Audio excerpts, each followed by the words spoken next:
Welcome, everybody. Welcome, one and all, our millions and millions of viewers out there. I can't tell you how excited I am about today's episode. We have a very, very, very special guest here with us today. As you can see, the surprise, the cat is out of the bag, Steve Fiorito. And I know that I'm saying that name right. Very good. It's, Very good. it's taken me 6 months of practice. Here we Excellent. go. We are going to talk about some incredible topics today. Um, However, before we get started, I think it's very important to recognize that today is Valentine's Day. And what does that mean? That means that we have a special slide for all the Hawks fans out there. And I must tell you that you must be pretty happy coming off of last night's win. Um, I think it was Patrick Kane who got the assist on DeBrinket's goal. Uh, hey, Stomps, what are your feelings about Valentine's Day? I put Valentine's Day a notch above Sweetest Day and the holiday pecking order. Um, I personally think that any of the TCGC players who celebrate Valentine's Day should seriously consider resigning from the team. Optimism as usual. Optimism. Um, hey, that's great. We are watching episode 8 of season 2 of the Neutral Zone. As many of you know, because of the wide variety and entertaining topics that we've brought to the community, we have been renewed for a season 2, and we are well into season 2. We've talked about some wide range of topics, but today we're going to get to the heart of the matter. Before we get to our very special guest, Steve Fiorito, I want to give you a couple of opening comments.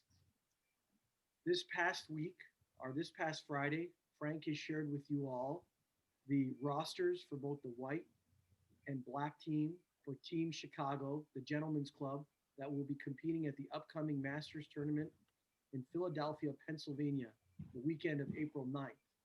Stomps and I are going to do a walkthrough of both teams and do a player by player analysis. Please stay tuned for that, as we'll be catching that on the second half of the show. The other thing we're going to talk about is some of the important updates and upcoming shows that you'll be seeing on the Neutral Zone. We are trying our best to capture not only the fun and the spirit of the community, but we also understand there's a wide range of important topics that we cannot ignore in the community. Because, like anybody else, we are here to serve and protect our fellow ball hockey players. With that said, protection. Well, I'm excited to report some amazing news here. Now, we are clearly not moving as fast as we'd like to with the vaccine. There's definitely a distribution issue that needs to be addressed in this great nation of ours. However, with that said, I'd like to report some progress here. So last week I shared with you that Larissa, Steve Givens, Freddie, and the great Dante had all been vaccinated. However, we got 2 new vaccinated members of the ball hockey community this week, and that is one of our favorite goalies on the right-hand side, dentist, and lovable Art Carpenter. He's been vaccinated. Secondly, and not to ever miss out on the second Carlo of our community, and I'm probably going to pronounce his name wrong, Steve, but I'm sure he'll teach me. Carlo Zaskorsky, who has also been vaccinated. He's received dose 1, I believe it was this past Tuesday, and he shared with me his certificate. So we are, again, congratulating all those that have been vaccinated. So now we went from 4 out of 300 to approximately 6 out of 300. So for those of you who are on the schedule to be vaccinated, please do me a favor and send me a private message and let me know what your vaccine schedule is. And if you're comfortable, I'll publicly broadcast that. I also want to ask my two partners here on the show, Stomps and Steve, give me the prediction that you have on the next 3 people in our community that you think will get vaccinated. Oh, God. Stomps, help me. I think Mav is heading towards vaccine shaming. Yeah, yeah. If you don't get the vaccine, he's You want going me to to have a start? separate It spot. seems to be going in that direction. I say Nav is going to be one of them because I hear he's got an insider helping him move in that direction. I will say Frank Klein will be one of the top 3 because he thinks he's so important that he's going to need to get the vaccine to be able to continue his administrative duties as we head towards Philly. Who would be my third? You think Chelly will follow because Frank's getting the vaccine? Chelly will just go in with them. They might get it together, I think. Well, we'll see. They could be a combo deal, or Billy Jocks. Right, Billy. Yeah, well, Billy Jocks has already, been vaccinated, or he has the immunity. Steve, anybody else in the Woodridge side that you think might get vaccinated? I don't know. What do you think, Eric? He's on a little hiatus right now, so I don't know that I don't know that we know, but I would think that Eric might be a candidate to get the vaccine right away. That would be great. Yeah. Other than that, I don't really know anybody's feelings about it. Nobody's ever talked about. You're the only one that talks about the vaccine.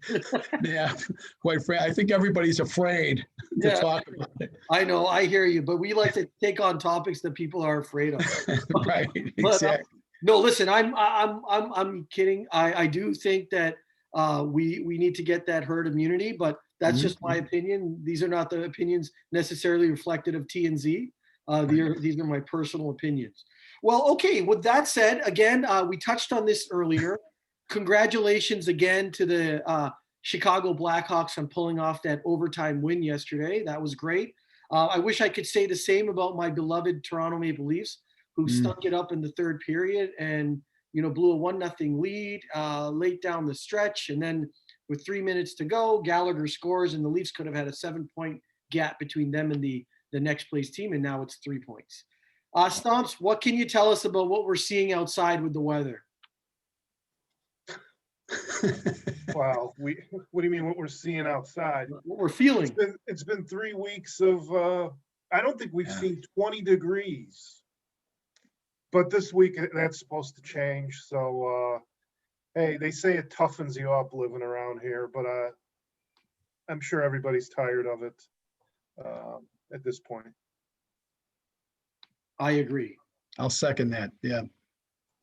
Okay. Well, with that said, Steve Fiorito, we want to talk about you not only from the hockey side, but also the professional side and the personal side.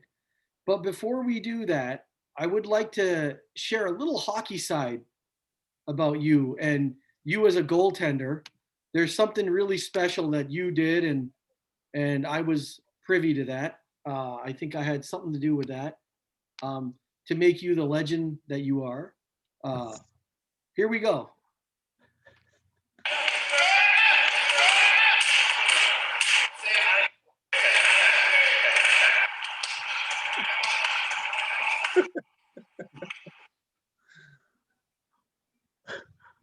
This is in slow motion. Wow, I see the glove hand, and then the ball goes outside the arena. A very dejected Nav, and that's why they call you the. I couldn't resist. Steve, he showed that video because it mainly featured himself.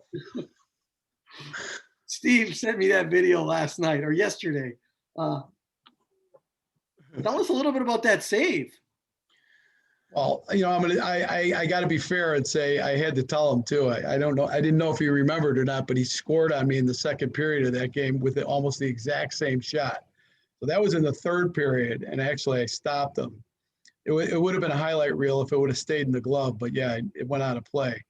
But yeah, that was a great game. I don't know if you remember the outcome, but that was when the leagues were going on in Woodridge.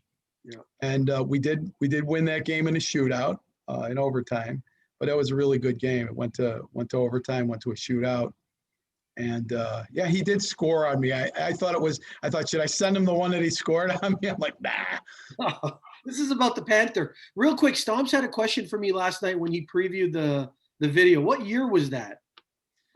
That was when were we doing that? When we were doing leagues, I think it was 2016. That's what I had guessed. 2000 summer of 16 or summer of 17. 17.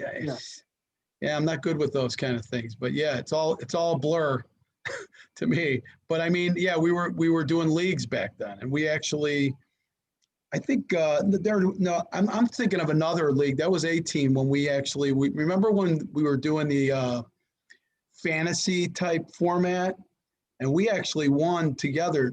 Nav's defensive team coupled with another offensive squad, and then I wound up being the goalie for those two squads. I don't know if you guys even know anything about that, if Stomps knows anything about that, when Eric put together the fantasy format where we had 4 offensive guys, 4 defensive guys, and the goalies just rotated. That was a little bit before Stomps' time in the league, but that was a creative approach to the format. I like that a lot, actually. Yeah, I thought it worked pretty good. Stomps, you want to take it away and walk us through the interview with Steve? Yeah, absolutely. Thank you. Yeah, so Steve, I mean, usually when we have a guest on this show, it's always a get to know them. Ask a few questions. And because this is obviously hockey related, I thought I'd start by asking you about your history of being a fan of the sport, playing the sport, etc. Yeah. Well, it started, I became a Blackhawks fan just watching, I think it was black and white TV back then, just to reveal my age a little bit. But I used to sneak my transistor radio into my room at night and listen to the Hawks games. I was probably 9 years old. So I started watching the Bobby Hull, Dennis Hull, Eric Nestorenko, Pitt Martin, Stan Mikita days, and Tony Esposito. And for some reason, just watching Esposito making those saves just was the thing that pulled me in. I just love to watch. For some reason, the goaltending stood out to me, and Esposito became my hero. And I emulated him. I wound up finding garbage picking a foam rubber, a big piece of foam rubber out of the garbage, and I made my first set of goalie pads out of that. And that was dish towel stuffed down my crotch for a cup. Catchers, I was put together with spit and glue in the neighborhood. But in my neighborhood, if you didn't play hockey, you didn't hang because we had ponds. I grew up in an industrial area, kind of in Franklin Park, but it was also a little bit rural. So we had a creek running back behind my house. And in the winter, that's what we did. We skated and we played hockey. So if you didn't play hockey, you didn't hang in my neighborhood. So that's how I got my start playing hockey. Nice. They stuck me in the net because I had the pads. Put them in the net. Yeah. What about, as far as, I think most of us grew up playing street hockey and, with the tennis ball or what have you, and patching together a net or whatever the case is. But, right. When did you start playing in official leagues? Yeah, well, it was interesting because I mostly played, in the neighborhood for a long time. I think what happened was, because of my past, my brother-in-law actually kind of took me under his wing and said, we need to get this guy involved in something, more formal. And my first league I played in was an old league that doesn't exist anymore in Hoffman Estates.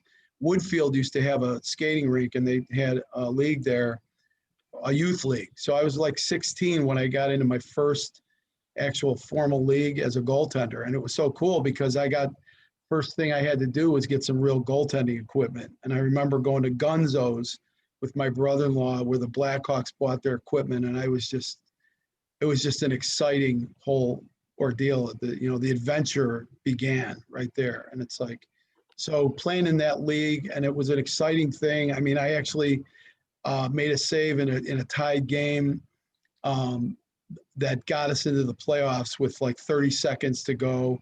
And it was kind of right out of the playbook of Esposito. And so it was one of the few games that my father wasn't big on coming to my games, but he was at that game. And the save I made at the end, actually we were up 3-2, and that their best player got a breakaway. So I was hooked at that point. It was so exciting to me to actually be playing that sport. I was hooked. But yeah, I've been in different leagues.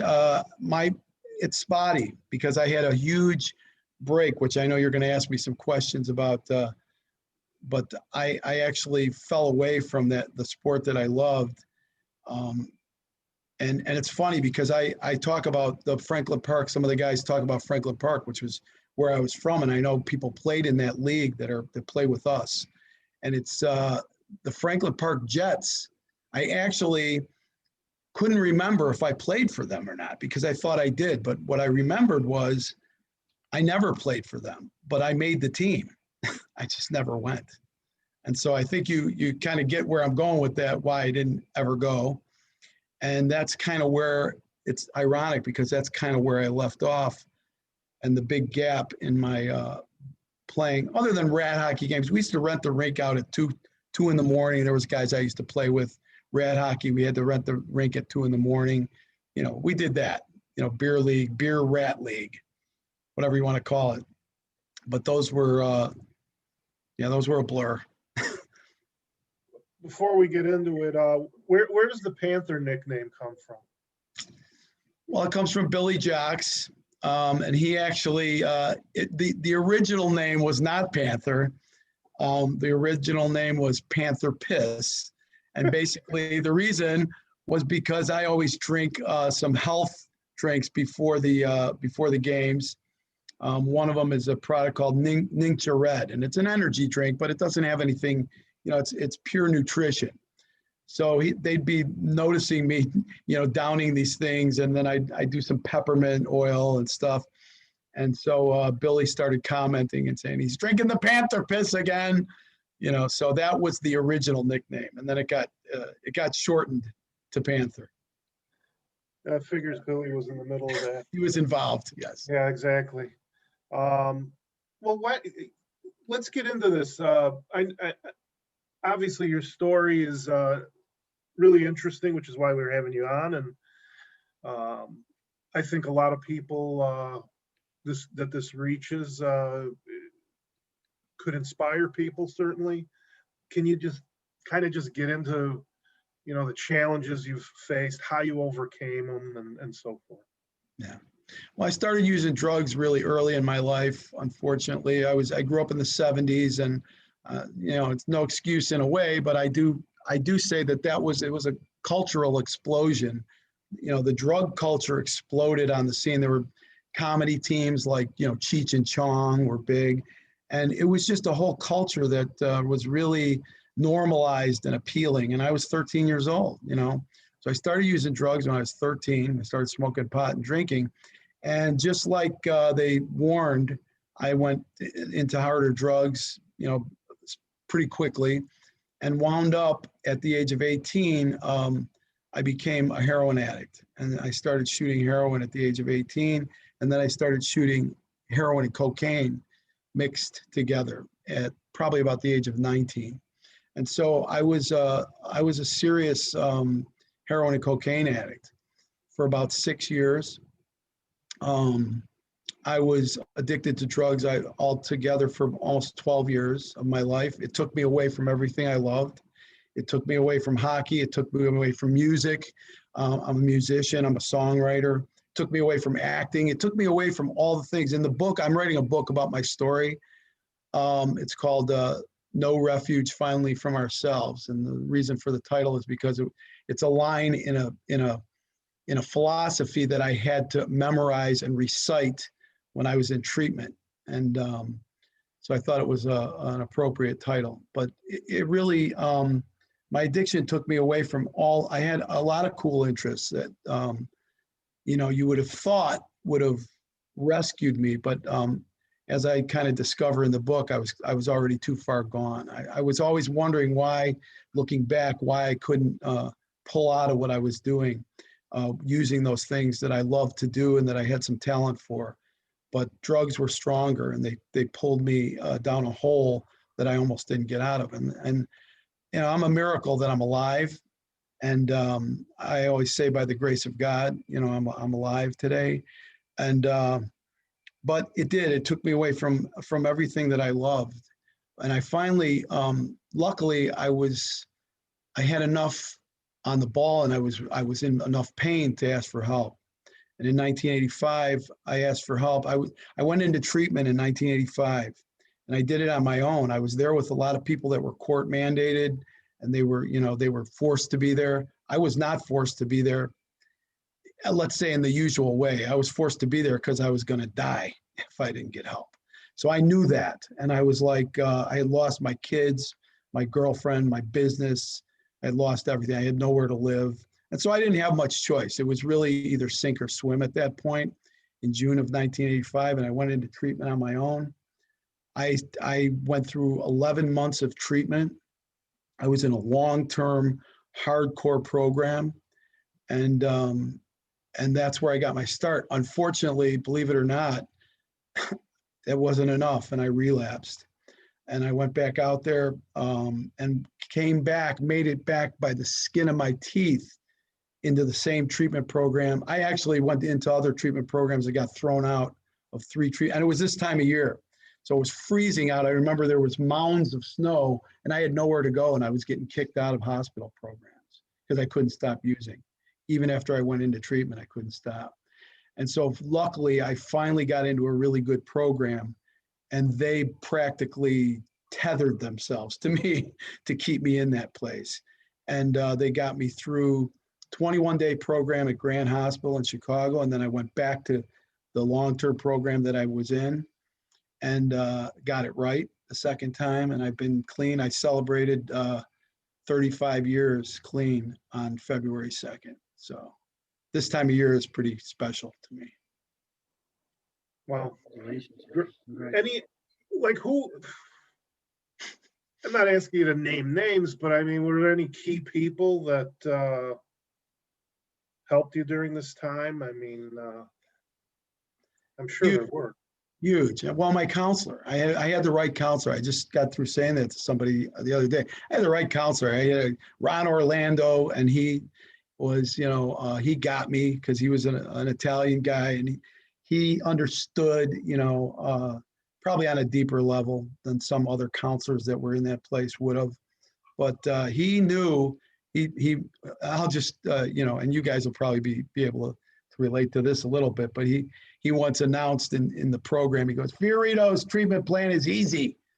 No and shut up.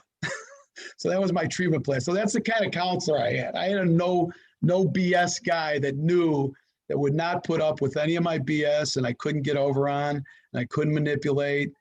And he knew when to put his, what he used to call his snakeskin boot up my you-know-what. And he knew when to nurture me and when to let me know, that, hey, you're a worthwhile person. You got a lot of talents and good things about you. So he knew when to turn that on and when to turn it off. And like I said, give me that push I needed to go to that next level. So he was instrumental in my early recovery. And then, the people that I started going, I was going to meetings for the first probably 11 years of my recovery. And those people were so important, man. I mean, I wouldn't say that there was any one person. It was all of them, because we just formed a kind of a bond. We were like on a lifeboat from the Titanic. That's the feeling you get when you make those connections and you utilize support. So for anybody that needs help, you got to have support. You can't do this by yourself, man. If it wasn't for those people. Are you still in touch with any of those people, Steve? Some of them, because some of them actually we wound up being close friends. Some of them were just people that there's people that there's different levels of relationship in those support groups. Like some of us, we knew we were just helping each other get and stay clean. Others, you create closer bonds because you got stuff in common with them. Like other musicians, I still have friends that we formed bands and stuff. And so those people, I still have relationships with some of them. You said something at the beginning about the 70s and the drug culture. Yeah. And now we fast forward to today, and you've got legalization, sweeping the nation, I guess, if you will. And just wondered what your thoughts were there. What's happening now? Yeah, well, it's like morphine. I recognize that there's medicinal qualities to drugs of abuse. And when people use them for the medicinal qualities that they possess, I'm not a zealot against that stuff. What I say is addiction. See, that's one of my forte. One of my strengths as a counselor is I get people to understand addiction on a deeper level. It's not just a drug or a lot of drug use. Addiction permeates the whole being. And what I try to get people to understand more is the essence of addiction, the essence of leaning on a drug to live your life. I want to just interject a real quick story that has to do with hockey. I want to pull hockey in because this is a cool story. It's very short. When we won one of the Bees that are behind me, when we won one of those championships that we won in Carroll Stream, we had a young guy that was 20, and we won a playoff game. We were all going out for a beer afterward, to celebrate. And he was 20 and he couldn't go. And he was really disappointed about that, And I pulled him off to the side and I said, look, I just want you to know. I said, you're not missing anything, man. I said, the real high, I said, because he wanted to go out and get buzzed. And I said, look, the real high is what we just did in there, man. Make no mistake about it. I said, that is the real high. Don't ever take that for granted.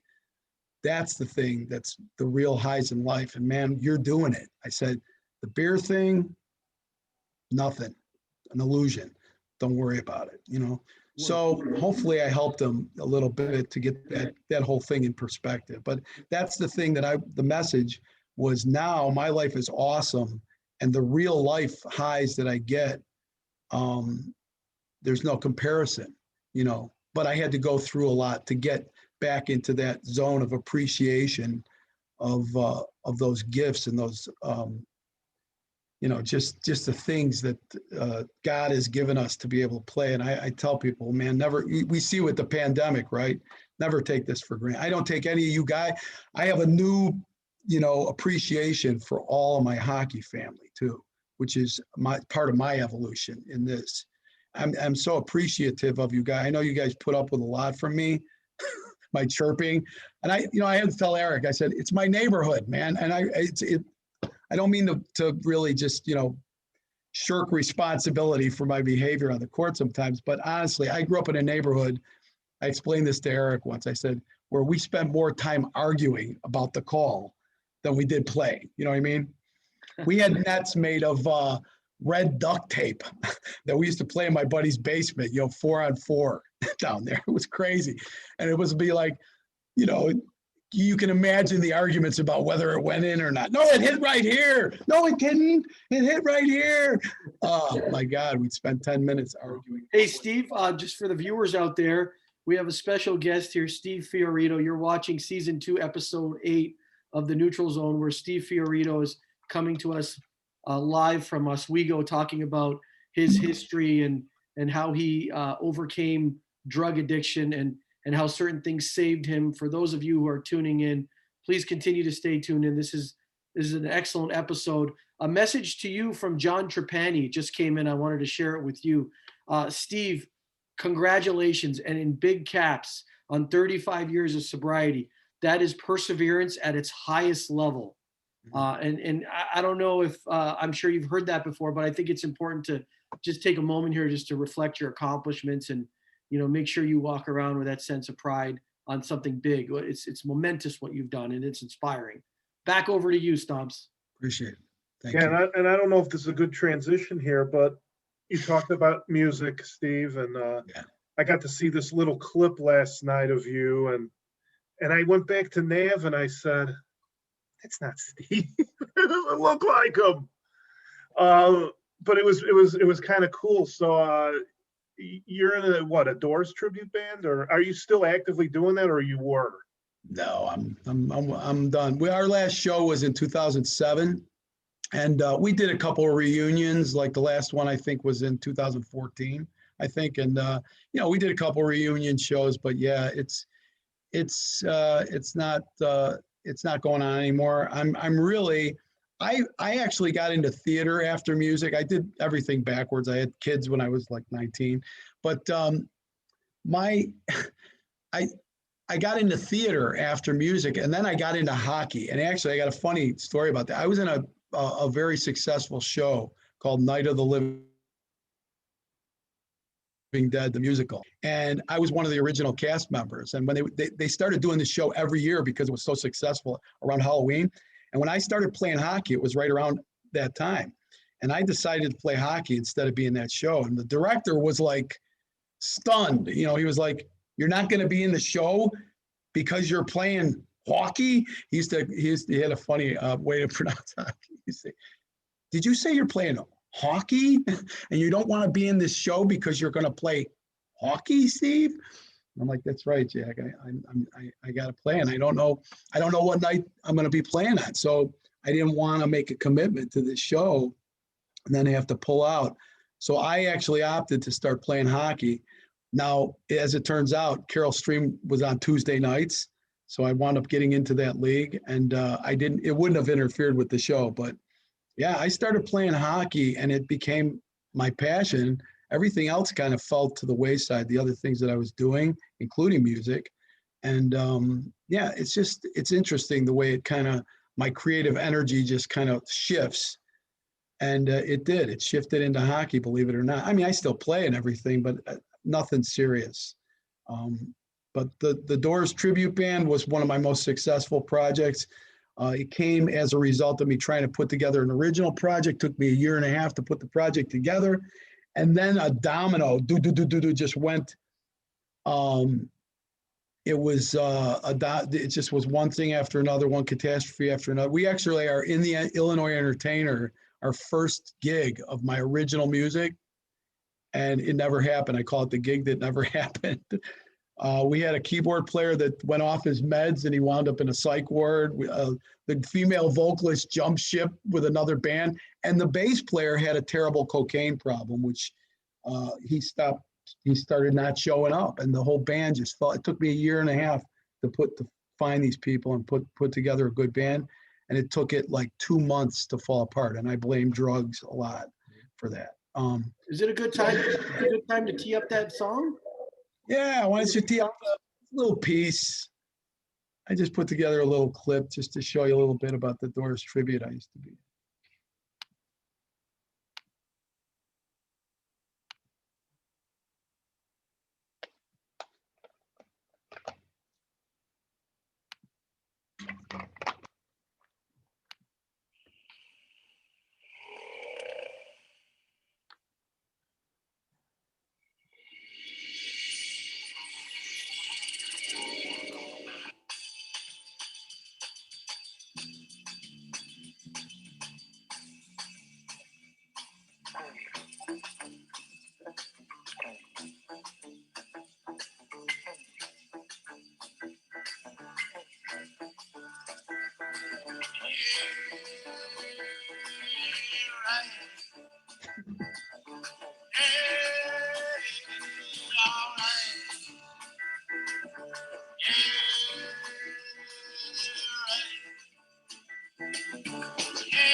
Thanks for sharing that with us, Steve. That's remarkable. Got a little sound quality issue there, but that's all right. You know, that's just the musician in me. I'm always like, sound quality. That could be the internet connection. I apologize. That's all right. No. Is it safe to say you're a big Doors fan? Yeah, I was a big Doors fan, but I'm also really more about like a big Allman Brothers fan, Clapton, most classic rock, Beatles. I have a buddy in Buffalo, New York. He's a huge Doors fan. And I like heavier music, so we're always battling it. But he always brings up that Ray Manzarek is the pride of St. Rita High School. That's right. Right. I think you went to DePaul too. If I'm not mistaken. Yeah. Well, hey, I mean that the story is great, Steve. Tremendous how you overcame things. I got to ask you this question. 35 years sober. Have you had any close calls like in recent years? Anything weird or? Early in my recovery, I was a drapery installer before I became a counselor, and I ran into a cancer patient, and I actually went to use her bathroom, and I saw my drugs of choice in pharmaceutical form, like right on the toilet. And I was like, the wheels went do, do, do, do, do, do. I was like, well, how can I get these out of here? Blah, blah. And I had learned early in my recovery, just play the tape all the way through.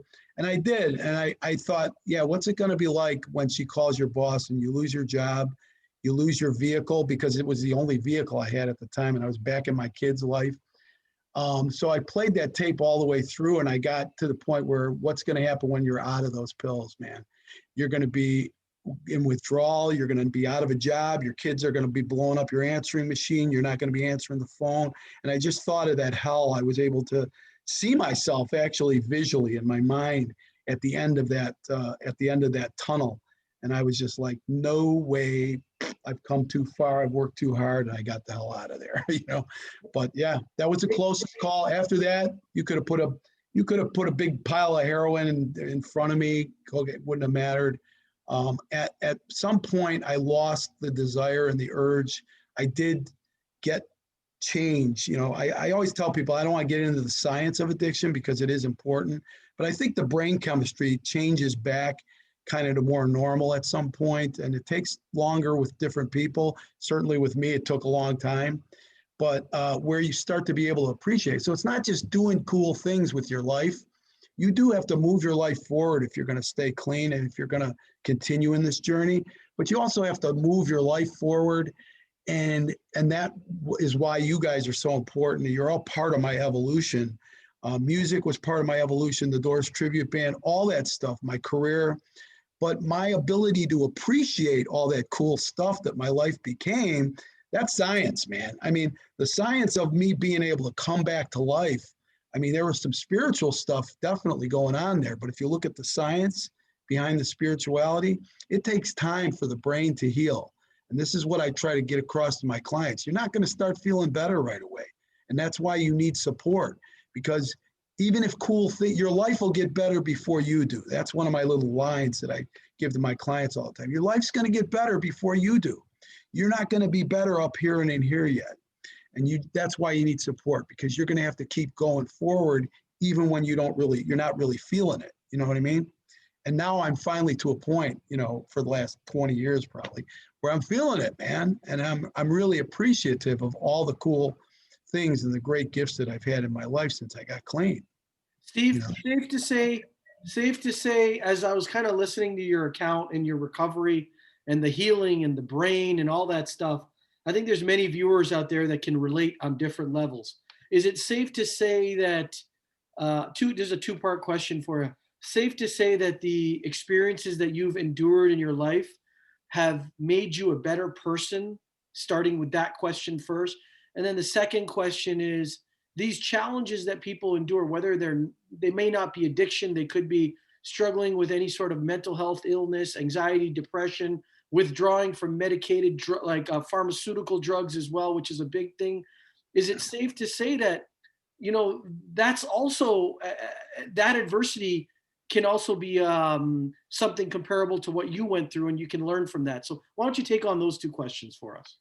Oh, absolutely, to both is the answer. I mean, and I always say recovering addicts don't corner the market on overcoming life challenges. I mean, we're not the only, and we tend to think we're the only ones that, really have this rough thing to go through and get overcome, but we're not. And we know that there's other issues that people have in their lives, but absolutely will overcoming adversity and challenges make you strong. What doesn't kill you, what's the saying? It doesn't kill you, it'll make you stronger. Definitely. I mean, that overcoming that adversity, I use that, and using the wisdom from being in that situation. Just, there was stuff that I could take from the wreckage of that past. Like, I'm street smarts, man. I can smell, what, coming from a mile away. And I still use that sixth sense today. I've used it to avoid trouble out in the world. I could, well, I won't go into the story, but let's just say me and my girlfriend walked into a situation and my antenna went up, and I was like, before she put her key in the door, I grabbed her and pushed her back. I said, no, don't do it. And then I just waited for these people to play their game, and they did, but they saw that I wasn't going to go for it. And they were like, and they were out of there. So just a small example of how my street sense works for me today. It keeps me safe because I got a good gut, man. I can smell BS a mile away. I know when game's being run on me from, so all those, it's not like you can't take anything with you from those days of, adversity. There's some skills that if you point them in the right direction, they can work for you instead of work against you. I always say people, I became a salesman. It's one of the things that I didn't know that I had. When I was in treatment, we used to go out and sell raffle tickets for the program I was in. And I was one of the high raffle sellers in the house. It's how I discovered that I had the gift of gab, right? I use that in my work today. I mean, I sell recovery today to some people who don't really want it very much, or they don't think they want it. And I have to kind of make it appealing to them. And I have to sell it to them, in a way. So I use some of those skills that I used to use to con people and, and in negative ways. I've definitely restructured them and redirected them in a positive way. And I think everybody can do that with their past. And it is part of who we become. And it makes us greater, definitely. It makes us The stronger. brain is an incredible thing. And you just talked about it in terms of healing. There's a lot of talk out there. Yeah. Steve, we won't get into it now. We're going to probably touch on that next week when we have Billy Jacques on here. But the brain even needs to recover from antidepressants. And a lot of people out there claim that type of medication mirrors some of the things in terms of withdrawal that one would go through coming off cocaine. You know this topic as well as anybody. Back over to you, Stomps. Well, I figured I would bring this interview full circle back to hockey. So a lot of us, we know you, Steve, as an esteemed member of the management team of Hockey Monsters. So I would like to ask, what advice would you give to somebody who wants to break through that glass ceiling of management? Management of hockey. Well, I think, it's funny because I thought about you asking how, I thought you might ask how I became management, right? I kind of anticipated. I think they're related. Here's the thing. I have no idea. No, I had to think about that. And I thought, I don't remember it. Eric never tapped me on the shoulder and said, hey, will you become a manager of the, it really didn't happen like that. It just, it evolved naturally in the sense that we were the ones that cared enough about that league, that club, to be there and show up. And when people were absent, when Eric was hurt, we took up the slack. So we became natural managers of Hockey Monsters. It wasn't like we got selected out of a group, because if that was the process, I'm sure I wouldn't be there, right? But one of the things that's miraculous about me is I used to be the most irresponsible, lazy person on the planet, and I'm not exaggerating. And I have become one of the most responsible, non-lazy people. It's really one of the big things about my transformation. And it's like, and I think people and Eric recognized that he could trust me and that I was responsible and that I would show up and that I would do what I said I was going to do. And that's just part of my recovery. And that's part of my fiber now. It's like, I don't ever tell you I'm going to do something and I don't do it and just not show up. So I think people recognize that about me, and they were willing to put up with the occasional chirping and it's like, so I think it just evolved naturally. And how you do it is, I don't know, you wait till I retire and then you put in a bid. I don't know. Who knows? You'd have to be in the mind of Eric Garrity to answer that question, Stomps, and no one is. So that's the best way I can answer that. Thanks for your answer. Yeah. It's a great story, Steve, for sure. A lot of people wouldn't have the guts to come on this our little show and share. Millions of people. Yeah. But, and I mean it sincerely. I mean, a lot of people wouldn't do that. And I think it brings a lot of value to the community to hear a story like yours, really. And we appreciate you sharing it. No problem. Steve, yeah, go ahead. Yeah. I also would just echo Stomp's words. Like, I appreciate you. I applaud you again for this and coming on and telling your story. And I want to ask you something. How can people get help?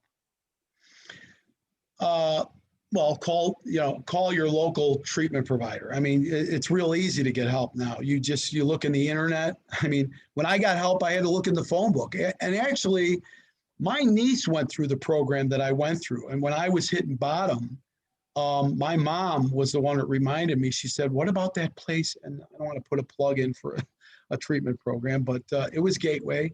The reason I don't like to mention that it was Gateway is because Gateway is a completely different program than the one I was in. I was in what was called a therapeutic community where, it was very peer driven and it was very hardcore, man. They don't do it anymore. This type of treatment barely exists anymore. So that's why I don't like to mention it, because it's really not the same program that I was in. They use a lot of medication assisted therapy, which I'm not a big fan of. I'm not a zealot against it. There's use for it, but I don't like how the drugs are being used. Sometimes it's not that they're being used, it's how they're being used. They're being used to misrepresent recovery. They're not recovery, they're stabilization. So can you use them to stabilize somebody and then move them toward recovery? Yes, and that's my professional as well as personal belief. Excellent. But go online. We had to look in the phone book to get the number back in the day, but go online and just look in your community. And I'd like to offer, I said, I'd like to offer that if anybody has anybody, obviously confidentiality is my middle name because I have to do it for my work. I'm a big HIPAA confidentiality guy. Me too. I actually teach counselors how to keep ethical boundaries and things like HIPAA laws and stuff. But if you want to contact me through Hockey Monsters, through a private message, and if you have a family member or a friend that you want to know how to help, don't hesitate, to contact me, and we'll talk about what we can do. Just keep in mind, I do this for a living, so I'm going to give you some direction, some help, and point you in the right direction. But beyond that, you probably are going to have to go, and follow up on whatever we decide is best for you to do. But yeah, I can do that for you. I can I'll be able to point you in the right direction. So don't hesitate to contact. Thank you, Steve. For those of you watching, this is Steve Fiorito as a special guest on the Neutral Zone, talking about his story. Listen, Steve, you have shared with us a lot, but I can only imagine it's only the tip of the iceberg in terms of your full story. I know there's things that you talked about today, and not having an addiction as part of my history, there's things that you talked about that are relevant to people that don't even have an addiction, just how to live your life. And I think that's the great message that comes out of this. I thank you for that. Stomps, do you have any last questions before I ask Steve something about his culinary taste? No, I got through the questioning, and I appreciate Steve's forthcoming, and turn it back to you, Nav. Sir, Steve, what we like to do here is during the pandemic, as you know, lots of small business owners have suffered. We feel it is our duty and responsibility to support the local businesses. We spend some time on the show, ask our guests to provide 2 to 3 names of restaurants that they like to frequent. I know today's Valentine's Day, and you and your lovely wife or girlfriend, Wife. Wife. Okay, good. I My came. girlfriend too. I did come across something interesting today. There was an advertisement that I shared with Stomps. Basically, there is a restaurant out there that if you go to the restaurant with your girlfriend, they give you 5% off on your bill. If Wow. you bring your wife, they give you 10% off on your bill. Ooh. If you bring both, you get a free meal. That's a good one, Nav. I love that. So, I'm going to try to steal that one from you if my senile brain can remember that. so tell us give us 2 restaurants that you'd like us to plug, and I'll put them on Instagram for you. God, I wish I would be saying my favorite Italian restaurant out here, but they caved from the pandemic. They are no longer exist. But what's the sushi place that we like? I don't know why I'm mixing it up. Sakamoto is our favorite sushi restaurant. And that's where Oswego? In Oswego. And where's the restaurant we're going to today? What's it called?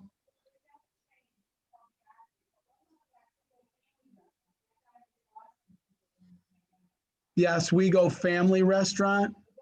It's a breakfast place. Awesome. We got to put an Italian thing in. I mean, we got Stompinato here. We gotta have to put in a plug, for an Italian. What's it? Biaggi's? Biaggi's. It's a chain. I know Biaggi's. There's one in Oswego as well. It's in Naperville. The one I think we're going to the one in Naperville.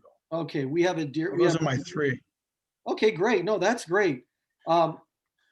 Steve, thank you so much for joining us today. We wish you and your lovely wife a happy Valentine's Day. We can't wait to see you again in Woodridge.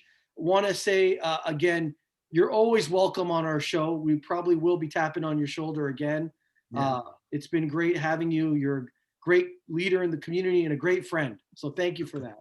Well, thank you. I'm honored to be on your show, and I'm honored to play with you guys. I had to mention that. I'm honored to play with such talented people. You guys are very talented, and I'm just awed. And sometimes I become a fan. You notice I'm in the net. I'm announcing the games. I'm Lloyd Pettit. I'm Lloyd Pettit out there. Billy can relate. I've seen Billy do play-by-play. He's done color, analytics from the net at times. So I'm in that genre a little bit with him. But I appreciate you guys a lot. So. Thank you for having me. We appreciate you. We miss. It's been how many weeks now with this weather? We've had to shut it down, and so we're jonesing for it again. So that's for sure. I hear you. I've been keeping it alive by playing at 10 o'clock. I have to play the desperate 10 o'clock games in Palatine. So I've been doing a little of that lately to keep it alive. But thank you guys. Appreciate it. Pleasure is ours. Now, Steve, we always like to extend an invitation to our guests. If they're able to stick around, they can. We'll probably be going a little over our time, and I know you have commitments, but you're more than welcome to stay on with us. I appreciate that, but I got to go take care of my Valentine's Day reservations right now, but thanks for having me, you guys. Pleasure was ours, and make sure you listen to the last half. And I know, Steve, you're a longtime viewer, longtime listener, and a subscriber to the Neutral Zone, so thank you for that. I am. Thank you.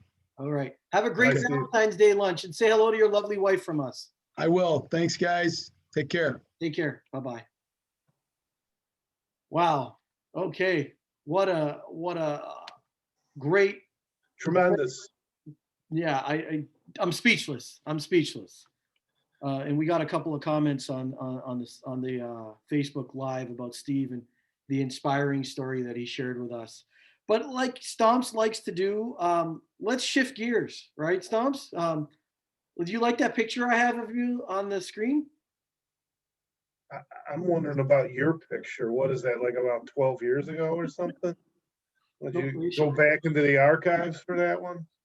I was sitting on a beach in Fort Lauderdale by the sea, just contemplating life, which is what we're going to do when we contemplate these two teams momentarily. Oh, boy. So let's do this. Listen, before we do anything here, Stomps, I just want to say that the pleasure has been mine working with this TCGC management team. I want to start with Eddie Switek. He's just been amazing to work with over the past several weeks. Just such a team guy, not only on the floor, but even working with him as a management guy, he's just an easygoing guy. He listens to different opinions. And thank you, Eddie, for being instrumental in putting together rosters that I think are going to be very competitive. Secondly, Joe Gleason has been amazing in terms of just bouncing ideas off. I think his understanding of the game comes through when he puts players in certain positions, and he has a pretty good opinion and knack for understanding players. Of course, Mark Dante, again, just his experience in understanding not only the game but the players, it just comes out. It oozes from his vessels, and his experience just continues to shine. So he was instrumental in putting this together. And without underscoring this guy enough, he does so much work behind the scenes. These things don't happen with a snap of the finger, guys. These newsletters, these ordering these jerseys, these bags, coordinating, and then kind of leading this management team through what, again, I believe to be very competitive teams. Frank Klein, so thank you for your commitment to the local Chicago ball hockey area. I'm sure all these compliments are going to be balanced out with what Stomps has to say shortly. But I just wanted to sort of kick it off and say the two teams have been identified. Frank's posted them on the Team Chicago website. And what we're going to do for the remainder of the show, and please stay tuned because this is going to be really interesting.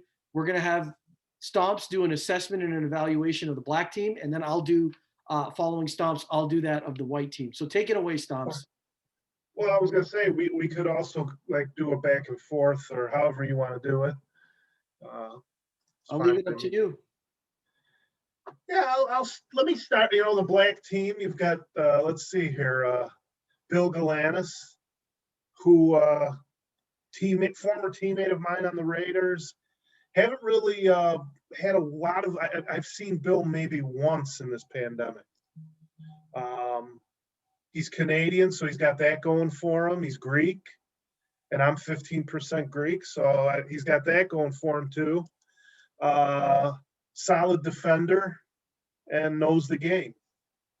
Yeah. The only knock against him is he's a Montreal Canadiens fan. Well, yeah. That's your knock. That's your issue. Yeah. You want me to go to the next one? Yeah, you go to white. Let's go back and forth. Okay, then we'll do like a kind of an overview of both teams because I have some thoughts on the white team. Listen, I've been looking at these players for the past several years, but more specifically the last few weeks. Brett Thunberg, just a couple of things about him. I'm excited that he's coming out to the tournament. He's made his commitment. I think it's a big move to have him out there. He's just an all-around great guy. I mean, I can't think of a guy that's a better teammate than Brett. He comes with a smile on his face. He plays hard. He's just an overall great guy, but that doesn't take anything away from his hockey skill. For a guy of his age, a Masters player, I mean, does this guy have wheels or what? I mean, he can run, he can shoot, he can score. He's got a great knack around the net too. And when he gets hot, he gets hot. So, I'm pretty excited for the white team to have him being part of that roster. So you guys are going to probably see a lot of great things coming from none other than Brett Thunberg. Well said. Well said. We got the great Bobby Bauer. Now here's another guy I haven't seen much of in the last year. Bobby's a true veteran.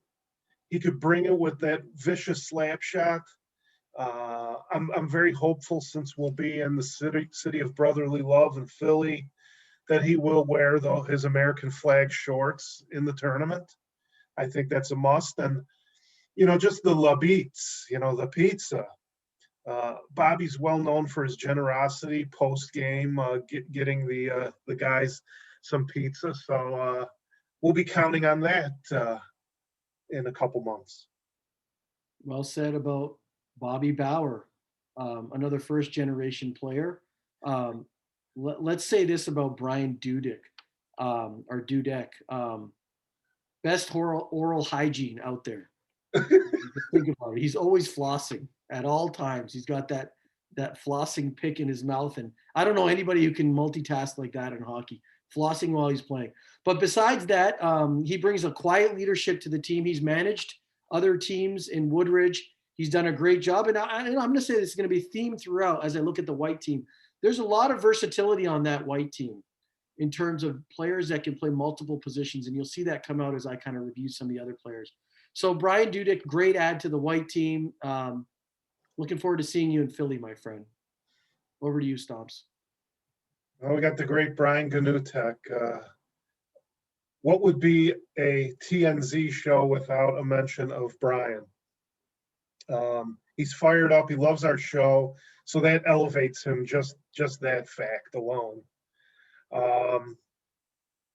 Guy's a great player. Really into it. He embodies the team. I'm hearing he must be driving to Philly, I would imagine, because I heard he was going to bring 12 cases of Rolling Rock beer to that tournament. So I would imagine the only way to do that is to get the biggest van, or he may have a truck that he's going to use to get all of that up there. But seriously, Brian, solid player, knows the game. He's got great chemistry with, we'll talk about Danny Bruner. So, yeah, Great. He's definitely top notch. Well, the next player is my co-host, Christopher Stompinato, aka Stomps. Let me say this. I was very worried that I wouldn't see you on this list not because you're not worthy of being on any of these teams, but you were straddling in that maybe column for several weeks. And finally you took the plunge and you said yes. And I think the white team is going to be a lot better for it, not only because of who you are as a person and a teammate. And obviously I'm biased because you're my co-host, but also your decision-making in the rink, your ability to play multiple positions, both forward and defense, and your passing ability is unmatched by anybody that I know of. So I think the white team had a tremendous coup by getting you there. So good to the white team on that signing. Well, that's very nice of you. I was expecting some digs, so now I'm going to have to be, I guess, nice to you. No, you don't have to. Just be honest. Carlo, our friend Carlo, who was featured on the show last week. What can you say about Carlo? I mean, he's one of the most tenured guys. He'll just lurk there on his off wing at the bottom of the circle, looking for a little pass so he could pound him in from a deep angle. Nobody does that better. What else can you say? I mean, we featured him a lot last week, which I was going to ask you because you've adopted his nutritional recommendations. A week into that, how's it going? Well, I will say a week into it is it's hard. I have taken baby steps. I started with the MyFitnessPal, which has been great in terms of sort of just being conscious of what I eat. I'm on like around an 1,800 calorie per day diet. I will say, Carlo, if you're listening, that on Wednesday, which was probably my 4th or 5th day on it, and mind you, I've dropped a few pounds, but I just didn't have as much energy. So I'm hoping you can guide me through the right pregame meal. But yes, for those of you, please, who are interested in better health, maybe you can, on your smartphone, load up the MyFitnessPal. So yeah, it's not going to be an easy route, but it's one that's going to pay huge dividends. So my turn. Yes. Eddie Switek, the great Eddie Switek. I talked a little bit about him as a manager. Eddie, I've been playing with Eddie for several years, with Lou and Eddie and the Venom team. And Eddie's made a lot of strides as a defenseman, and they're pretty evident. And Frank had said it best, Eddie's come a long way. He's a returning champion to Philadelphia Masters. So he's coming back. He won the championship 2 years ago. Solid defender. By the way, just Eddie, you scored a great goal on Wednesday night. That goal where you came out of the corner at the scrimmage. What a goal. Just good patience and good forechecking. And you kind of did a couple of things all at once that led to that great goal. So excited for the white team to have Eddie being a leader and a big contributor for that team. Over to you, Stomps. Very good. We have Chris Hay. I haven't known Chris very long, just in my short time at Woodridge. And here's another, you mentioned versatile players. So, here's a guy that I know him more for playing defense, but he'll also strap on the pads and get in goal. And even though on paper with these teams, it appears we're very goaltending rich going into this tournament, you never know what's going to happen. Somebody goes down. Chris is the kind of guy who might be able to step in if needed. You never know in an emergency situation. So that would be my assessment there. No, very good. Listen, Fleet Neighbors, also known as Santa in the Chicago area, a dynamo player. We've put him on the white team. What he's going to bring you is he's going to bring you a stay-at-home defenseman.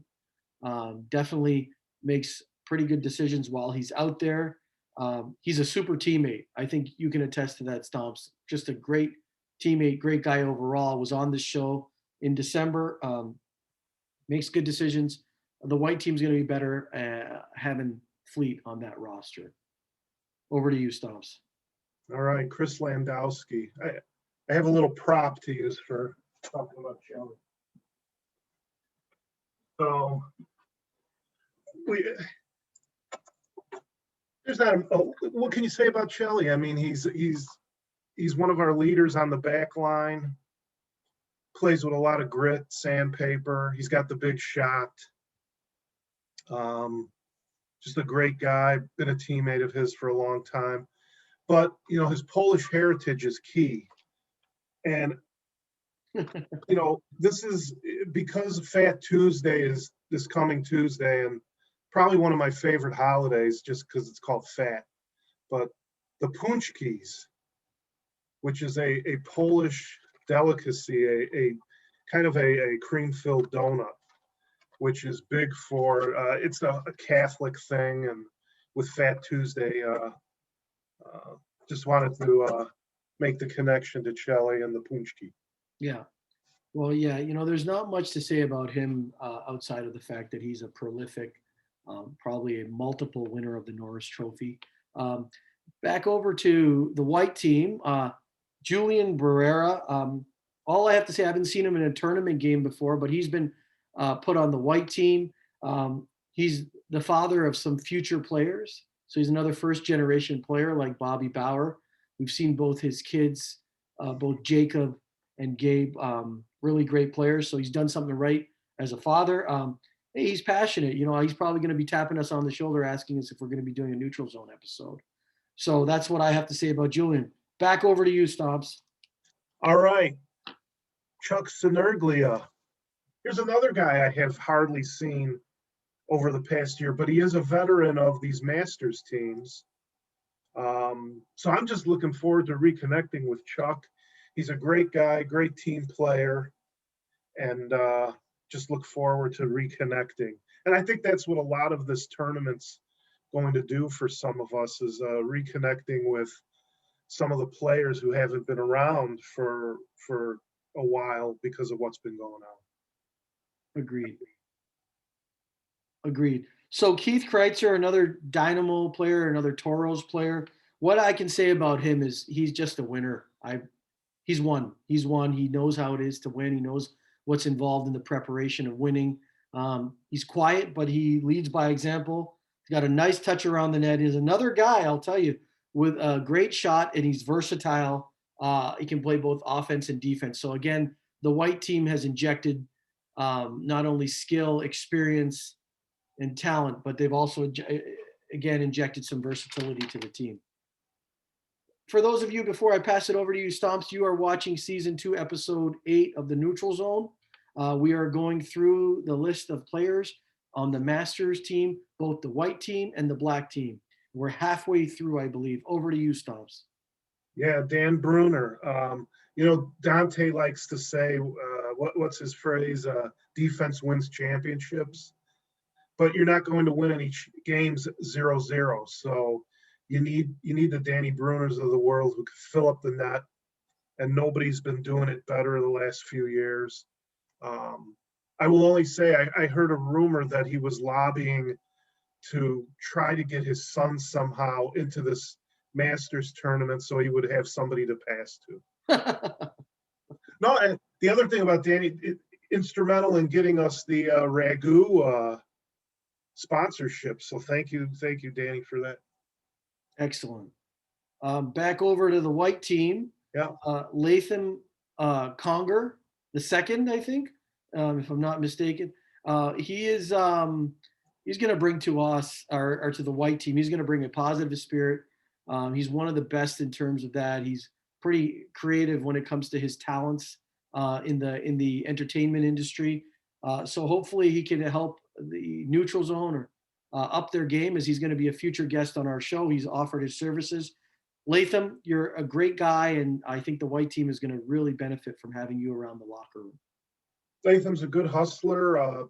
He too can play both back and up, and I would see him like as a very valuable penalty killer. Just that hustle and getting to the loose balls. Right. Agreed. Over to you.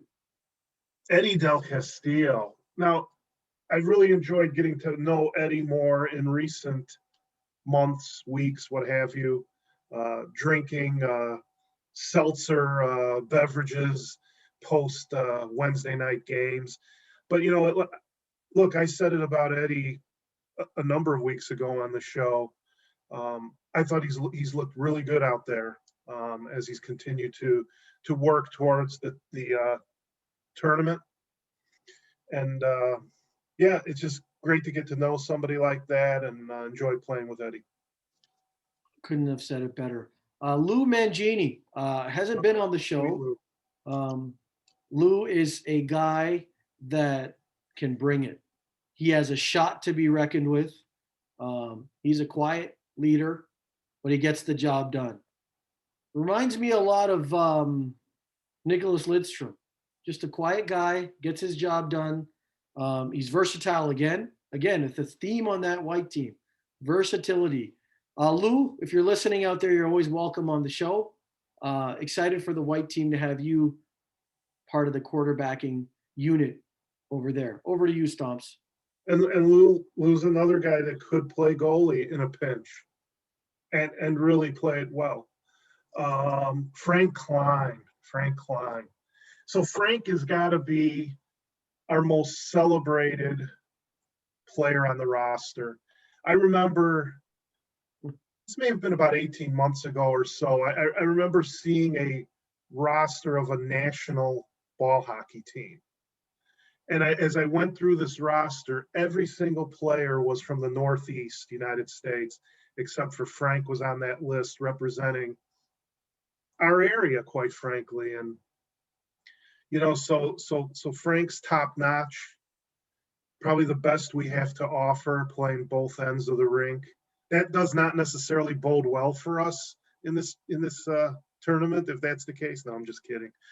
But, you know, Frank's that's, what else can you say? I mean, I admire a guy that's been able to carve out literally a career for himself in Park District ball hockey.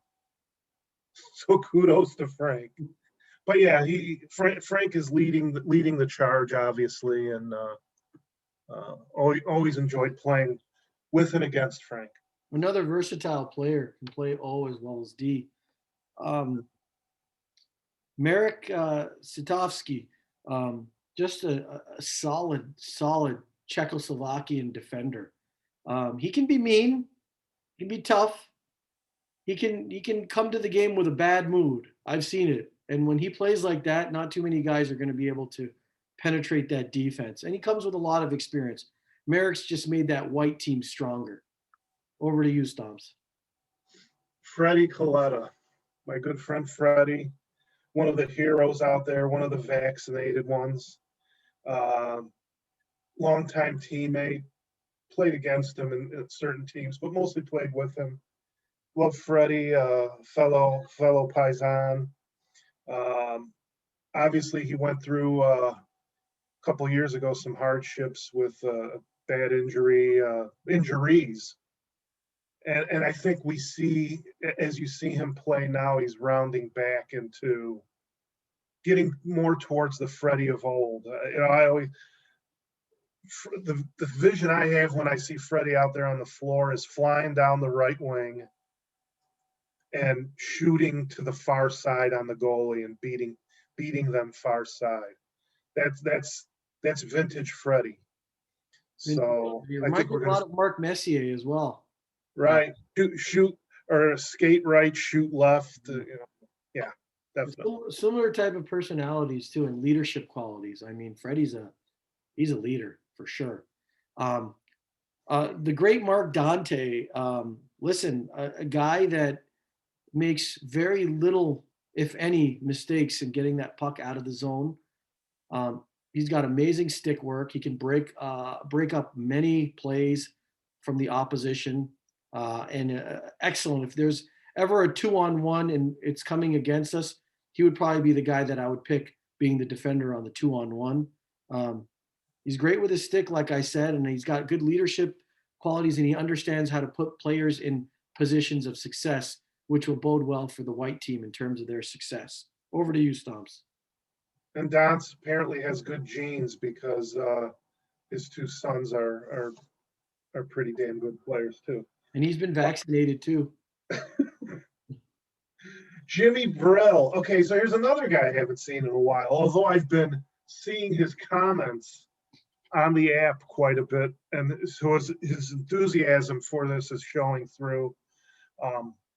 Here's a big guy, and I like the big guys. You know, he's an intimidating force out there, and I think you need a little bit of that grit in these tournaments. It can't all be flash. So be good to see Jim back out there. Excellent. Well, you know, obviously a team needs a strong center. So with Mike Sabatini, one of the things you get with him is whether you question the legality of how he does faceoffs or not, he definitely helps your team start with the puck. And I think that that's very important, starting with the puck, and he'll win you anywhere from 73 to 82% of the draws over the course of a game. And I think the white team is going to have a very strong two-way center in Mike Sabatini. He's just a pure center, one of the pure centers of both teams, and we'll talk a little bit about that shortly. Over to you, Stomps. Joey Gleason, longtime teammate going back years ago. One of the finer defensemen out there, a gentleman. Here's another guy with good genes because his kid's following in his footsteps. He's a man's man out on the floor. He'll take care of business. He's not really a big mouth. He'll just he'll even the score if necessary. So things are in good hands on the back line with Joe. Great synopsis there. Peter Kracka, another pride of Czechoslovakia, playing for TCGC, the white team. What do you say about this guy outside of a guy on the Masters with wheels like that? I think between him and Dan Brunner, I think you got two guys with just exceptional wheels. He's a good two-way player, and he's just always got a smile on his face. I think the white team has picked up a really solid player that's going to make that team and the intensity of that team and overall speed of that team heightened and possibly elevated to a point where they're going to be really hard to manage players like Peter. So good on the white team for having Peter on their roster. Over to you, Stomps. Yep. John Trapani. Well, we've talked about John a lot on this show. We know, everybody knows the story of how he came into our sphere at Woodridge, and I think we were all immediately impressed with his level of play. And you know, I just like how seriously he's taken this Masters thing, and he's really working hard at it at the practices. I think playing on the bigger rink is a newer thing for him. But I just love that dedication. So, you know, bringing a positive person like him to the tournament is only going to benefit everyone. Back to you, Nick. Yeah, Ryan Kanoy.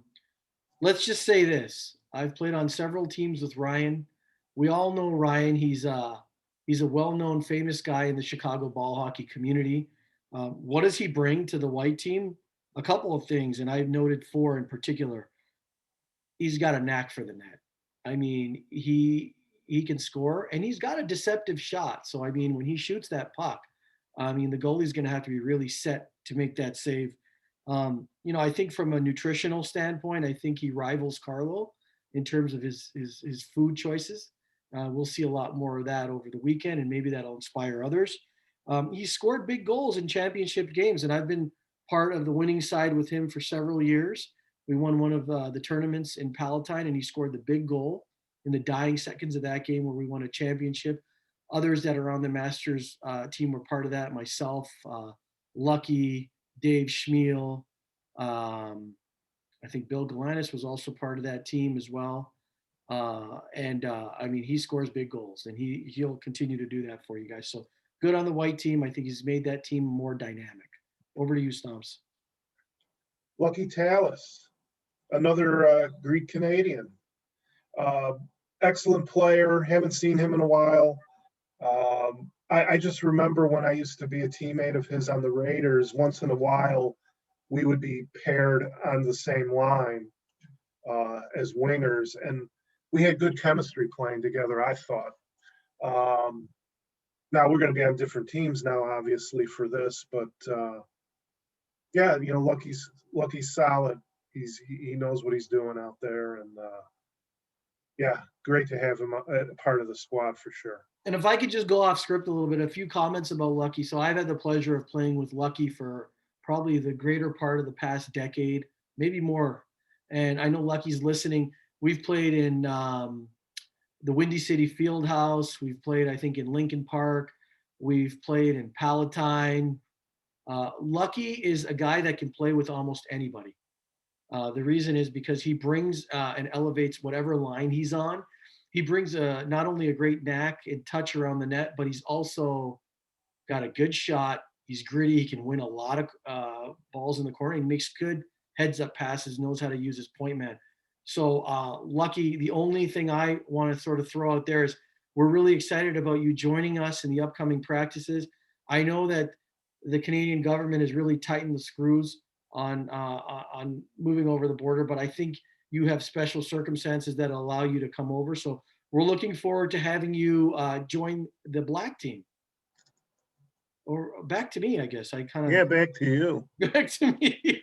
Sam Ansari, kind of a staple in the Woodridge games on Sunday, coming out to the tournament. He's been out at a couple of practices. Very motivated. Again, another Montreal Canadiens fan, so it's really hard for me to say something good about him, but I will because he's a solid player that's versatile. Again, he can play 2 different positions.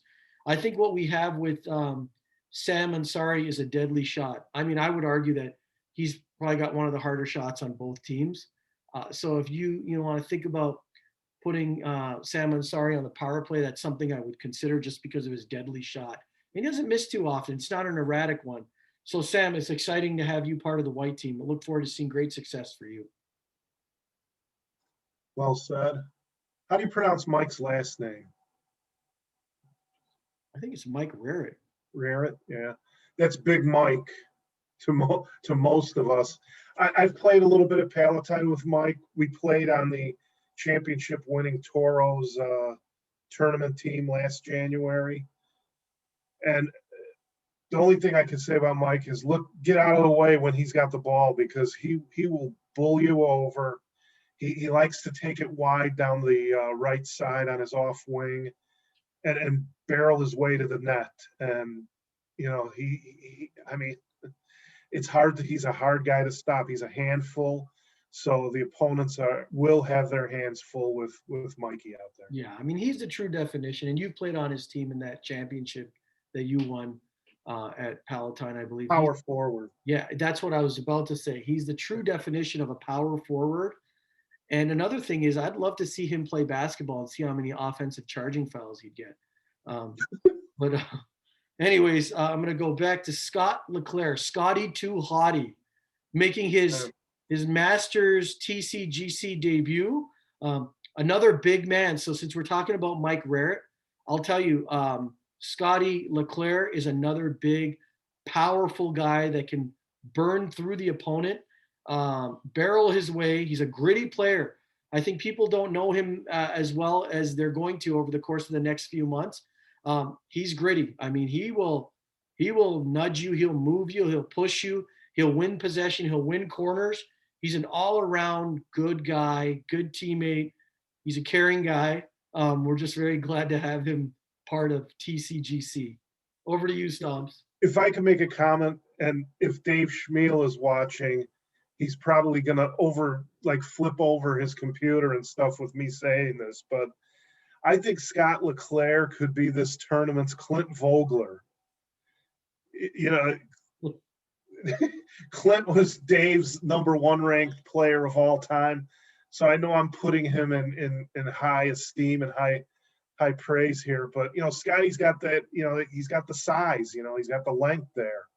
And so just to throw in my 2 cents there, but I couldn't agree with you more. I mean, you just think about the white team, and I think if this can inspire the other folks on the white team, if you want to, live like Scotty Too Hottie, I mean, he's the guy, he's the inspiration. I mean, I think we're going to see big things from him. I hope all of these guys that we're talking about today remain healthy. I'll talk a little bit about Steve Givens. Wait, it was my turn to talk about you. Okay. I was trying to skip it. You can't skip Nav, my esteemed TNZ co-host. I think when the lights go on at the rink is when Nav shines brightest. He has a tremendous competitive spirit. We know him as a defender, but great offensive skills, stick handling. Of course, the big shot goes without saying. I've talked to many goalies who say your shot is especially hard to deal with because of the movement you get on that ball. I think a lot of times it depends how many times you tap your stick before you wind up. But the high hockey IQ, there's not much more you could say. Tremendous player, anchoring that back line on the black team. Well, thank you. I didn't expect such complimentary words, but I'll take them. They don't always happen too often on this show, but okay. Steve Givens. Steve Givens is, to me, one of the nicest people I've ever met, not only in ball hockey, but just everywhere. I mean, just a wonderful guy, Steve. I hope you're watching, and I hope you share this video with your mom.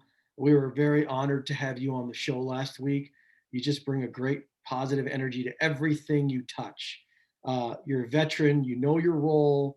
Just the fact that you're coming out to Philadelphia is excitement enough and motivation enough. You're a great guy. You're also vaccinated. So over to you, Stomps.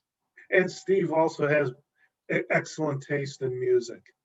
Right. So that's a big key thing. Stevie J, I've really gotten to know a little bit through the Woodridge program. And just a great guy, really good player, kind of shifty with his moves, I've noticed. Kind of surprised me with his stick handling capabilities a little bit. And, of course, I've seen him play with the Bearcats, and any Bearcat that can be pulled into the Masters team, that's saying a lot. So, Stevie J's a great guy. Back to you. Good synopsis. Steve Grass, excited that you're coming to the tournament. I think there was some issues with the app early on with you getting access and knowing what was going on. I think Dante was instrumental in bringing that information to you. So thanks, Dante. I think, you bring that Toros leadership. One of the things I'll say, in Sabatini, as great of a draw guy as you are, there's nobody better than Steve Grass. And what that means is that the white team has two formidable draw guys, two pure centers who can basically, between the two of them, 80 to 90% of the time, start your team with the puck. Hey, don't forget this guy's shot. I mean, Steve Grass has got a great shot.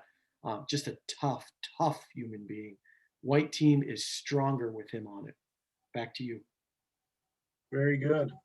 Well, then we got the great Timmy Stalin, and this is really a coup for Frank because as of, I don't know, a week, 2 weeks ago, I didn't think Tim was going to take part in this Masters tournament.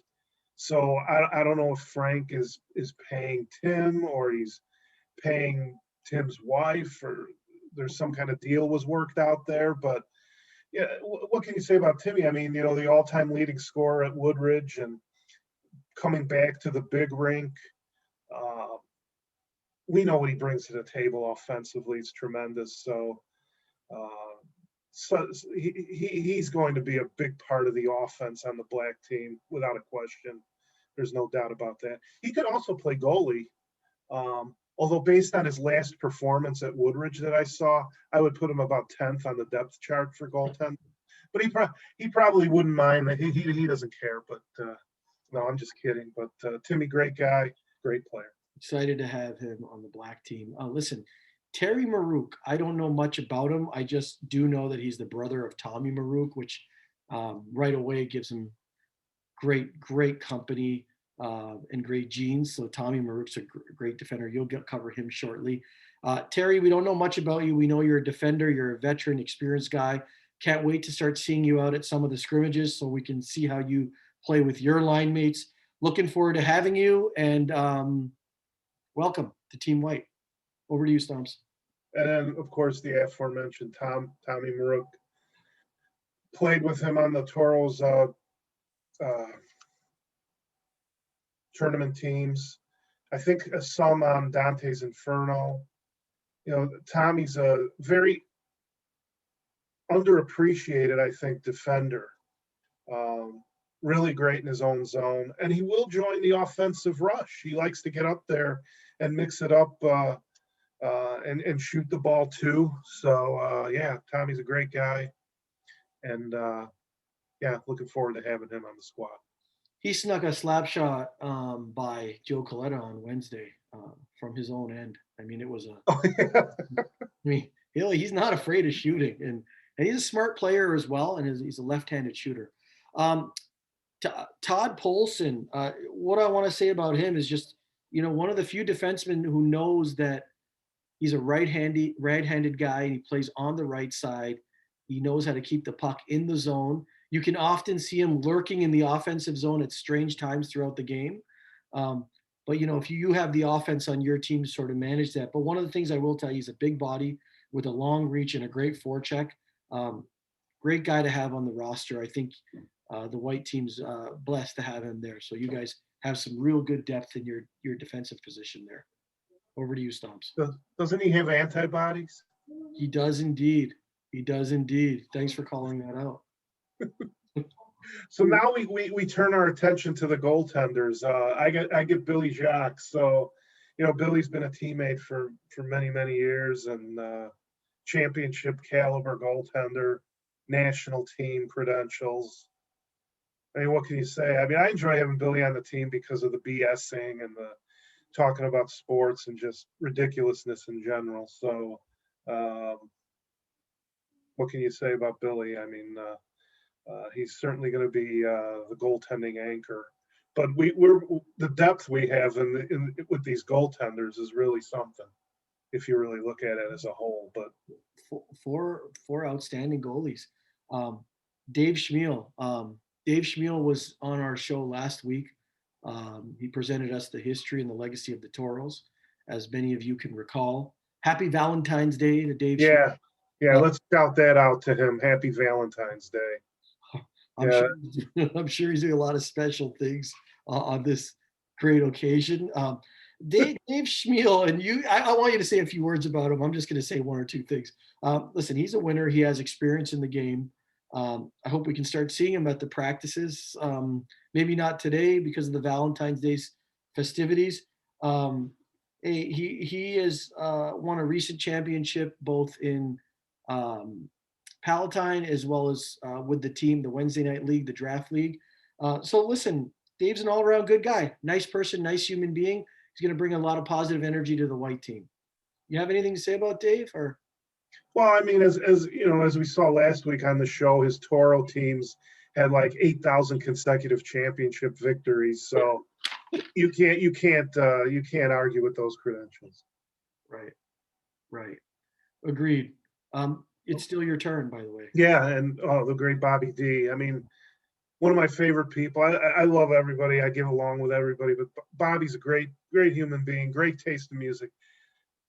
Bobby and his wife and my wife and I, we were at the same concert in February of 2020, which was my last concert before the lockdown.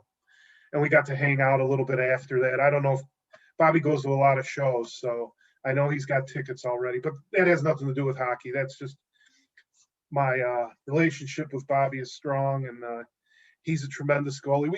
Didn't we talk about him last week on the show and his regimen that he's been having as far as running, and I know he does a lot of running, which, I admire these guys that run. I mean, I running is not a fun thing for me in life. I actually get excited when it snows so I can go get some exercise shoveling the snow. But Bobby looks in great shape, so he's ready. He's really ready for this, and be great to have him with us out there in Philly. I agree. And then last but certainly not least, another goaltender, one that we've seen a lot more of lately in the likes of Dave Nelson. Big presence in between the pipes. What I'll say about him is he exudes confidence, he exudes experience, and one of the things that makes him a fabulous goaltender is the amount of pressure he puts on himself and his competitive spirit. So I think the white team looks pretty solid in between the pipes. You can't go wrong with either of these two great goalies. So good on the white team to have them. Hey, Stomps, before we close, could you, overall, do you have any comments about the black team? And then I'll say a few things about the white team and then the tournament, and then we can close. I would just say the black team is stacked,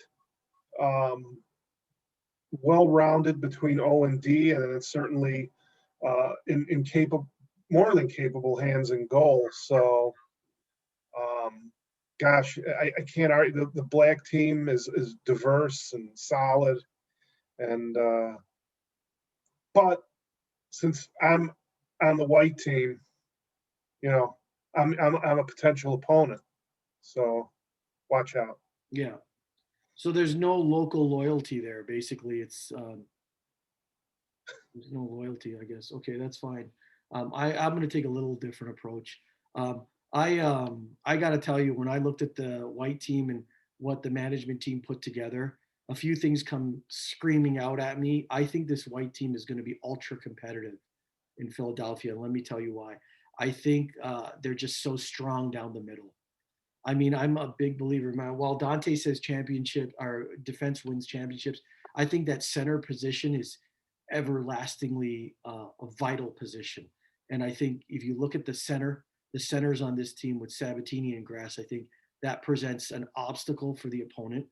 One of the things I will say also about the white team is it's a coach's dream. And let me tell you why. You have players, and I told you this earlier, you have players that are versatile. I think almost 50% of the players on this roster can play multiple positions. That brings a lot of options to you when it comes to penalty killing, power plays, 5-on-5, even strength, all that kind of stuff. And then you have a bunch of guys with just such a solid attitude. I think this white team is a force to be reckoned with, and I think it's a coach's dream. Like I said, I'm excited. I'm probably going to catch as many white games as I possibly can, given our schedule. You guys are real lucky to be playing with each other. Yeah. I'm looking forward to it. Well, we did go over today in our show. Yeah, you think so? Yeah, just a little bit. We may start doing clips, but please share comments, feedback. Please subscribe to the Neutral Zone. I want to thank my good friend. He's a man with charisma, gentle charisma, I like to say. So if you're listening out there, Billy Jacques, as you're a veteran that's went out to multiple tournaments, I was able to pick your brain prior to the show this morning, and I wanted to share some comments that both him and I would like to convey to the ball hockey community as we get ready for Philadelphia. We're going to see you all in a few hours at the practice/scrimmage. Look forward to it. I think now that the rosters are finalized, we look forward to starting today, playing with the guys that we're going to be playing with and representing this great state of Illinois. I want to say that there are things that I think that we should share about us all being in this together. This is about character, supporting each other, how we conduct ourselves on and off the ice, the body language, win or loss, how we win and how we lose is a testament to who we are as human beings. So looking forward to sharing the rink with you all. And I just want to say to allow yourself to go out there and have fun and bond with your fellow TCGC players. We were very honored and privileged today to have Stephen Fiorito on the show. Next week, we're going to welcome Billy Jacques to talk about another very important topic. And I think it's opportune in this day and age that we live in with the pandemic. We're going to be talking about mental health and how we can overcome that and how we can manage through it at this important time. With that said, thank you everybody for tuning in. Stomps, any last minute comments? I think you said it all. I have 3 words, pizza and beer. We'll see you all in a few hours. Thanks for those of you who tuned in. You watched season 2, episode 8 of TNZ, where we highlighted a lot of important things. Please share the video. Please watch the video. Please subscribe. Over and out. TNZ. What we live in, back and forth through the kitchen. Remembering the nights we spent out, seems so far away, distant in the dream.